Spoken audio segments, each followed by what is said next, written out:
trap kill. He's gonna get the knock.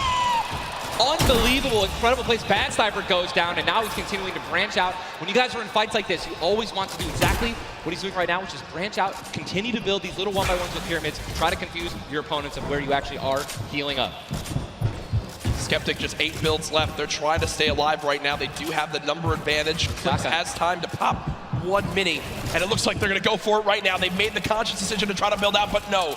They back up for a moment. Finally gets a shotgun. Yep. Shotgun picked up. Grenades now as well. They want to go for the second elimination. And we take the oh my god, we got some trap talk. Did he just take the L in real life? Did he just take the L in real life?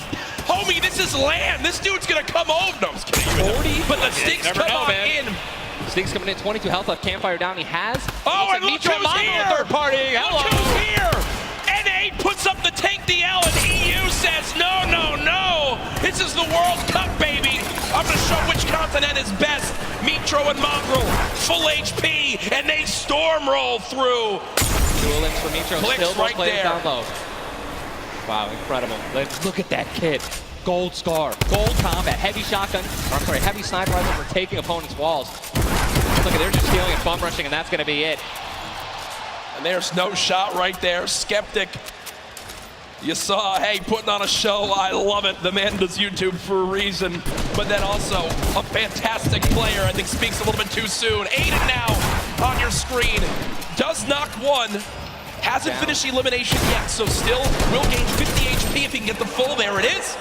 Now a 2 versus 1. Aiden and Sean. Look at how weak Sean is though, Ninja. Sean has absolutely no health. A little bit of shield. Hopefully we're going to drop some minis here. Ace being the good team that he is. I'm sure he's calling it out right now. But it is also a 2-on-1, and they don't know, we don't know how weak this guy is right now, but if he is weak, they're going to try to trade. And there's a double shotgun shot for over 21 white. Players no shield left. They're going to try to put the pressure on. Sean has health, and look how aggressive they're being. They're both one hit. They can actually trap. They're going for it. They're saying, you know, you would have thrown the trap down by now. And there it is. And look at the take from Aiden. The jump out to the side, and they'll be rewarded with shields, with materials. And look, Aiden actually, there was 2 big shields. Yeah. Aiden's gonna get the full health. That's incredible, man. You see the stats so far in this game. Aiden has done 434 damage, has taken 312, and he's near back up to max health. I know Aiden is a crowd favorite here. Every time the camera goes on, there's a big cheer from this sold-out arena. For those of you guys who do not know, the Storm Circle is about to update right now. We just saw our second one, forcing everyone out of the north and east side of the map. And also, guess what? Every single llama was found. Yep. All 5 llamas have been found, so we have some probably high material players right now. A lot of rotation. Oh my god, I can't even freaking out, man. You're getting into it. Looks like a lot of people. I love it. Yeah, we're looking around. They're all gone. There's only 1 airdrop that's left, which means a lot of players. It's very difficult, man. Going for airdrops is super risky, but it looks like everyone at the World Cup here is taking their chances. And what's kind of funny with this zone, as you see it on the bottom right side of your map, the slipstreams are there to basically help everyone get from the southeast, east, and south side of the map easily into this zone. So if you kind of sit outside and wait for players to move in from the slipstream, you might be able to deal a lot of damage. And remember, you might think, oh, well, there's no way you're going to get that elimination. I'm not even talking about that. I'm saying free damage for Storm Surge when that comes into play, because it is going to happen very, very soon here. We're about a minute away. It literally looks like we've been watching nothing but action. But there's 84 teams, 84 players left still. Yep. I guess that's a testament to our observers backstage. Great stuff to them. Lucky does take a bit of storm damage right there. Chug splashes in the inventory, and Ninja like a dolphin. Chug splashes have came into this game and they've completely taken competitive by storm. Are they the best healing item currently in this meta? I think that, you know, there's a lot of items that get added where, you know, not everyone is all unanimous about it, right? Some people do not like it, but let me tell you something about these splashes. I don't think I've ever seen more positive, you know, reactions from an item being added than when chug splashes were added. I mean, nothing but positivity on Twitter. It was absolutely incredible. I woke up to some delightful posts. Delightful just some delightful posts. Those of you guys who don't know what they are, each one splash, they come in packs of 2. You can stack up to 6. They give you 20 health or shield, whatever you're missing. And they're instant. You throw them down the ground, and they can be used to heal you and your teammates around you, as well as, if you really want to be a troll, your enemies that you've knocked. Here are Mongrel and Mitro in the zone, and you talked about this inventory. I'm going to come out and say it right now. There is no way someone in this lobby has a better inventory than what Mongrel has right now. And when you come into this, they were already in your top 3. So they're in a position right now, Ninja, where they have a pop-off performance right here. With only 6 games being played after the first 2, they could be your leaders. Absolutely. I mean, they were only 2 points away from first, man. Yep. They didn't even win the game. And Mongrel went down early before placing points were even rewarded. So, Sean in another fight with Quentin and his squad. Sean trying to take some walls here. And he's out of light ammo. Out of materials. And That's he's out of materials. So he can't even spray right now. Yep. The one thing you do is spray an AR, and that's not really going to be effective against top players if you're actually trying to take walls. Well, the player tried to drop a trap down low to bait Aiden, but Aiden does not fall for it. This seasoned veteran trying to cover his back. Players beginning to spray on through. Stink bombs dropping, and there's one of them. Another shot comes in. Gets his shield. That's why he went for the thirst. Yep. And grabbed the mats. 365 mats now. He is, or more than that. He's got. Gotta get out of the stinks. They've got to get out of the stinks. So weak 2. Look at how weak they are. And don't they can get both Sean and Aiden. They got. I think that's exactly what they should. They split up. Now he's trying to take his one by one. He's getting pushed by more than one person. Quick reaction from Aiden, but this looks like it could spell disaster for the duo. Damage dealt 639. He does go down, though the quick edit making plays. Now it's up to Sean. Can he clutch it? Only 2 HP. Got some minis. Picked up some ammunition now for his minigun. But looks like Spades is just way more healthy. And obviously there's 3 other players who are around him as well. So what's he going to do? Looks like he's going for high ground. Smart play, but he's out of mats. Oh, no, he's got wood. He's got wood. He's good. Yeah, we both freaked out. Going to put himself in a nice pyramid. For those of you guys who don't know, when a brick or a metal pyramid. Big thing to note, look at his zone. He has to push. That's it. He has to push. He has 52 health, but the zone is right at his back. He's got to go. Don't even worry about Storm Surge. They're 446 above as well. Now the shot this is going to be taken down. I mean, that's just the worst position to be in any competitive game, is being weak, low materials, low health, and being forced to push in. Every time you watch Aiden and whoever he's playing with, they are always the most aggressive, it appears. Yes. If you remember the famous moment, I think for me, arguably one of the most famous moments in Fortnite competitive history was the Nick Merckx and Aiden duo where they made it into the big bonus about a year ago. Oh my God. And a crowd popped off. Well, they're always scrappy getting into eliminations. Here, the stat popped up for a second. Aiden and Sean had done 680 damage in the game. The average in the lobby was 80. They were 600 above in this lobby already. Unfortunately, though, when you fight that much, there's a higher chance of you going down. Speaking of potential fights, here's Sizlucky and Brush, who we saw earlier on in the last game at Fatal Fields struggle to stay alive. Now in another tough spot as they're both low on shields and low on health. Decent rotation items, 2 shadows on the launch pad. Again, I always want to keep stressing that, because if you guys have some launch pads, even one shadow can get you into another zone. Right? Yep. Which is going to hopefully get you those placement points that you need, or even put you in a position to get some eliminations. But yeah, as you said with Aiden, we mentioned this earlier, are people going to change how they're going to play, right? Are they going to do anything different here at the World Cup? And guess what? I'm pretty sure we can say that Aiden's squad is not doing anything different. They're being incredibly aggressive. They're putting the damage down. And unfortunately, there were just too many players who took advantage that they were weak. And that was the top 5 leading into this game. You see it updated again right there on your screen of where the leaderboard is at the moment. Mitro and Mongrel staying alive, in a great spot, holding this pyramid edit. And for people at home who might not know, he's not exposed right there, right, Ninja? He's peeking through his build. Correct. If you guys are moving through a pyramid, you hit edit on it, you cannot be seen, right? And you can also see through it. It's a very amazing feature. Fortnite Battle Royale. What a Battle Royale, the ultimate Battle Royale experience. Ultimate Battle Royale experience, man. Blue T is in the storm, taking damage, a lot of damage, and he's still going to be rotating. Road taking damage as well. Thomas going to have to make some plays. And there goes Road. He actually just got knocked. 66 players remain. And this storm is kind of moving a little bit away from Pleasant Park. But it's once you have a high ground mountain in play, I mean, I'm wondering if it's going to go north. There's 3 high ground mountains in play. And really mixes it up late game. A drone ship that people can wind up going on top of, and those are brilliant to use. Oh, absolutely. If you guys can get up on top of those, guess what? You have ultimate high ground on the map without having to place any mats. Yep. It's incredible. You can't get sniped from above, and you can deal as much damage as you want. Also, it's incredibly difficult to shoot players that are up there. 100%. But it's important to know that after the 5th circle closes in, those air vents will stop working. So if you don't have any rotation to get down, glide or redeploy, anything like that, yikes. That's a massive yikes. So you have to pray that someone puts a launch pad down underneath it somehow. Yep. And go for it. Yeah, just risk it all. Most of these teams won't mess that up. Now, we talked about our Game 1 winners, the team that took home the Victory Royale, which is, again, 10 placement points, the max you can get for placement in these games. It was Zayt and Saf, and they're currently set on up in this zone for the moment. Did they just get the zone as well? Are they the yellow team in the mini-map? I mean, they're close enough for sure, I can see. I think, no, actually, no, they got to rotate a little bit, but look, they got 4 shockwave grenades. Yep. And they'll be all right. They'll be able to make it happen. They're waxing the top, man. here we go. They have to rotate the farthest. Look at how many stack players are on this side of the lobby right now, and they're all going to have to move very soon. Yeah, Arkham and Falconer have a tough rotation ahead. Slacks and Keys, we watched them fight a little bit earlier on against Landjock and to pop Punisher. those heals till his teammate comes in. Yep. No, he missed one. Did miss. No, teammate's full. Teammate's full. Don't Okay, worry. it doesn't matter. Geez. Teammate's full. You know, I was playing with Myth the other day, and he was using a lot of chug splashes without me, so I'm really sensitive on it. Still really sensitive. We'll let you and Myth handle that one. As again, it seems like some tension there, but we continue to move on in this fight. This is game 2 of 6, folks. The match will be going on throughout the day. 62 players left in this one, 35 duos.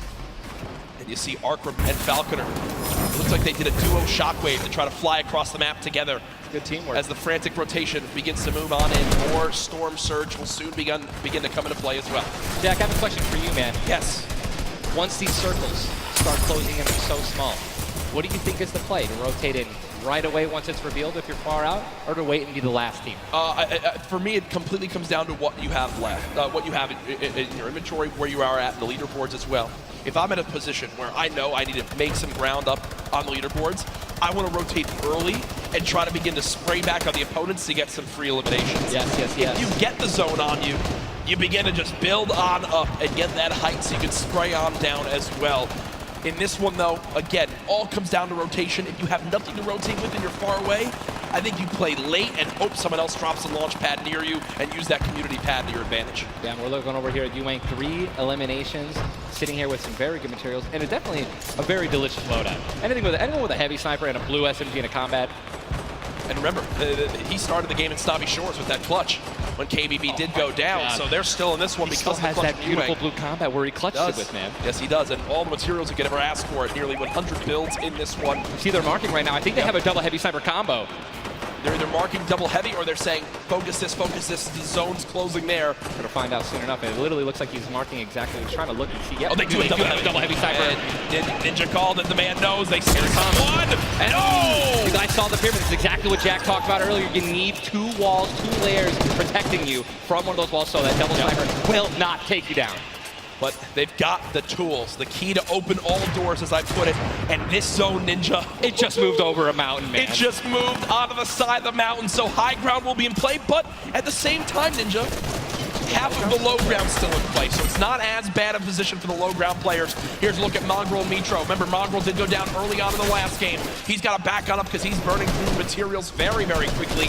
They're far above this Storm Surge, so they're good for the moment, and there's the replenish from his teammate in Mitro. 64 total builds left. Always see them doing this. They always split half and half matches with one another, and then they go and clutch others. And it's just a perfect way of making sure that you guys have equal material. Look at how weak Sap is. Sap just sneaking up through with that Shadow Bomb. The spray coming in from Mongrel. Stink Bomb is hit as well. Everyone focusing these players on the outside. They've got the minigun firing too. The lobby now picking up quick as we move into our pit zone. The storm is closing in, and that's going to be forcing everyone to get into where the safe zone is right now. It is moving in towards Pleasant Park. Guys, this is absolutely insane. 51 players still remain, by the way, in a circle this small. They're just trying to get as many links possible as people are rotating in. Mitro on the bottom right of your screen with that minigun has 600. Does have to back on him. Didn't get the clutch. Someone else stole the kill from him. Mitro gets chunked as well. Still have a launch pad, but again, when you're in a situation like this, low ground, they're getting sprayed with nothing but grenade launcher shots and frag grenades, and they're both going to be eliminated. And Mongrel also, Airwax just went down as well. And you see Cease in the elimination feed. Does look like, remember early on, Elevate did go down. There's loot that's so delicious. They go for it. Zane Sap, do they do it? Do you go for it? There's a launch pad there and so many materials. This is game-changing loot right now. They've got the builds to go for it if they want. They're going to do it. They're going to make the play. A gold combat shotgun too, man. Zane and Sap. Uncontested. That's one of those risk versus reward plays that can help set them up for 2 victory royales in a row. Mongrel and Mitro's loot too, man. Oh, that was making a and we know that was juicy loot. They're making a statement saying, listen, we're from NA, we're here to play. Taking out the Evil, they didn't know they took them out, but they're definitely taking their loot. Yeah, for sure, as they are still above this still great rotation items too. They both each have a launch pad, both have 2 shotgun grenades, and they're gonna go. He didn't get it though, they try to get both at the same time. Gonna be flying, and this is it, another massive rotation gonna be taken to the center of Pleasant Park for 167 damage above the threshold, so they're looking pretty good right now. The question is, are they going to keep mid ground, go for low ground, high ground? What's the play? They didn't get the full launch pad. He He might have to use his own. Yes, he does again, and that actually works out. He hits his head on something, which takes him down from having to, fly all the way up and get beamed. As they're going to challenge high ground right now. Zayt and Sap looking to do what many would think was impossible, which is win back-to-back games in the stack lobby. Just saw Falconer in the feed as well. Arkram with an elimination too. 19 duos left as we're moving towards the placement points, Ninja, and these duos know exactly that. 3 points if you make it in the top 15, which can be the difference between first and dead last. What are they going to do? Are they going to prioritize rotation in and not taking damage, or are they going to try to play it a little risky and go for the elims? If you're going to be shooting, going for elims, definitely open up to a lot of spray, shotgun shots, AR shots, someone suddenly taking the high ground on you. So it all depends on how their play style can unfold, man. Many more duos remaining in this game, unlike the last one. Zayt with another elimination right there on a KBB. You got Snappy and Red Rush on the high ground, and Sap over the play. The high ground play. He goes for the high ground take. Will he get it? He's gonna get it. He has it. Zayt's got high ground. Zayt has high ground as they go to try to push for 2 victory royales in a row. Sap is there as well, but Snappy just appeared right behind Sap and shotgunned him down right there. Zayt right now is going to have to concede to the high ground, giving it to Snappy. And he's just going to have to stay alive as long as possible, try to get some placement points. He is obviously a talented player, top player. He can definitely make something happen, and I'm interested to see what he's going to do. Cease has been by himself since the first moment of this game when Elevate went down at 98 players remaining, and he's somehow still alive. There goes Mega. You've got Darox and Item on the low ground. Warwin getting chopped down as well. Zayt with about 100 HP. Uh-oh. Here comes Vinny and Zexro. They're trying to challenge for the high ground. Keys right now being held in the zone with 5 elims. He's going to be eliminated from the back. Zayt taken down as well. Snappy still with the high ground. Zex and Vinny and TSM crew looking good, and they're going to take it. They just took high ground. Snappy gave it to him. And they just got the high ground. Great use of the shockwave as well. Vinny as well as Zexro on hype for the moment. 5 eliminations so far. They're putting their names in the hat for potential victory royale in this game. They go down, right? They want those elims. Forward now with eliminations back to back. 4 players left in this one. Zexro and Vinny spraying from the high ground. It's a 2 versus 1. The player right on the edge of the zone. The shockwave into the air. And he's going to drop on down to hype for the moment. The spray coming on in. It's not enough. Zexro and Vinny. TSM takes game 2 with style. Both alive. You love to see it. The victory royale and 7 eliminations. Look at that. Vinny's hyped and Zexro looks like he was stunned. They forgot his fries on a fast food order. Why am I thinking about food? Oh my, Jack, it's pretty expected at this point. But God, it's unreal. 2 NA teams have taken game 1 and game 2, and honestly, I think that we can all say that the teams hyped up the most have been even. Guess what? Mongrel and Mitro, man, they've also been performing well. They still have so many points from eliminations. Yep. Oh man, what a great shotgun shot. They were perfectly in sync. They're even jumping and shotgunning at the same time. Vinny, pop off, man. You love the pop off. So hyped. Zexro's about to start cranking 90s or default dancing in the lobby. Like he's trying to talk about literally what they're going to do in the next game. Yeah. Like that's what that focus is. That reminds me, I've been in this situation before. He grabbed his hand and took it for himself, man. That's a top teammate, man. Great synergy. What a start to today's competition. The energy in here is insane. I am looking around and there are thousands and thousands of people filling up the Arthur Ashe Stadium live from New York City. Again, my name Jack Courage Dunlop, joined by Tyler Ninja Blevins for what is the first ever Fortnite World Cup Finals. $30 million on the line this weekend. Millions will be tuning on in from across the world. There's so many ways to watch, and we're just 1/3 of the way done with today's action, and it's already been fantastic. I don't even want it to end, man. I could be here all night. These games are incredible. Yep. And just listen, if you guys are watching at home, you guys want to be here, right? You guys want to be competing. Take notes. Yeah. Watch these players. Watch how they build. Watch the fights that they take, the way they rotate. And we'll see you guys here next year, man. Well, guess what? Game number 2 ended with style with the North American duo of Vinny and Zexro taking it. They're on the floor with none other than Jordan Fisher. Thank you so